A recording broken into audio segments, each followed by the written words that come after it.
Butter முறுக்கு எப்படி செய்கிறதுன்னு பார்க்கலாம். இது ஈஸியாக கடையில் செய்கிற மாதிரி நம்ம வீட்டிலேயே கொஞ்சம் கூட எண்ணெய் ஒட்டாமல் நல்லா செய்ய முடியும். இந்த மாதிரி செஞ்சு வச்சுட்டா குழந்தைங்க ஈஸியாக ஸ்நாக்ஸ் சாப்பிடுவாங்க. எப்படி செய்கிறதுன்னு பார்க்கலாம். வெல்கம் டு டேஸ்டி செஃப் மாம். நான் அதுக்கு 2 கப்பு பச்சரிசி மாவு எடுத்திருக்கேன். கூடவே 1/2 கப்பு கடலை மாவு எடுத்திருக்கேன். நீங்கள் எந்த கப்பில் எடுக்கிறீங்களோ அதே கப்பில் எல்லாமே எடுத்துக்கோங்க.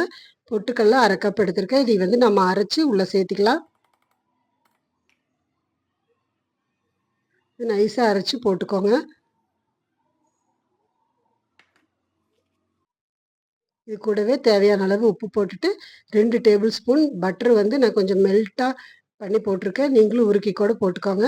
இது எல்லா பக்கம் படுற அளவுக்கு ஃபஸ்ட்டு நம்ம கலந்து விட்டுக்கலாம். அதுக்கப்புறம் தண்ணி ஊற்றி நம்ம கலந்துக்கலாம்.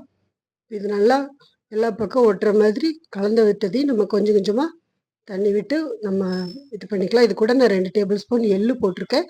நீங்கள் சீரகமும் போட்டுக்கலாம், ஓமமும் போட்டுக்கலாம். கொஞ்சம் கொஞ்சமாக தண்ணி விட்டு நம்ம சப்பாத்தி பூரிக்கு பிணையிற மாதிரி ஒட்டாமல் பிணைஞ்சிக்கலாம்.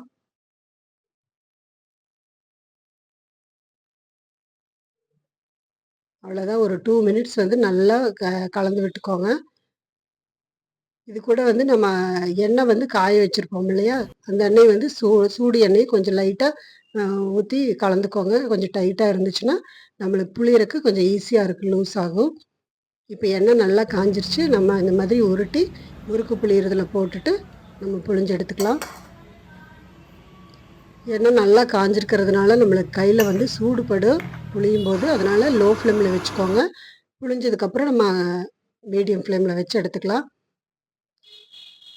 அவ்வளோதான். இந்த மாதிரி கொதித்து எண்ணெய் அடங்கினதும் நம்ம எடுத்துடலாம். இது சாப்பிட்றதுக்கு ரொம்ப சாஃப்டாக இருக்குது பட்டர் ஊற்றி செய்கிறதுனால. நீங்களும் இந்த மாதிரி செஞ்சு பாருங்கள். தேங்க்யூ.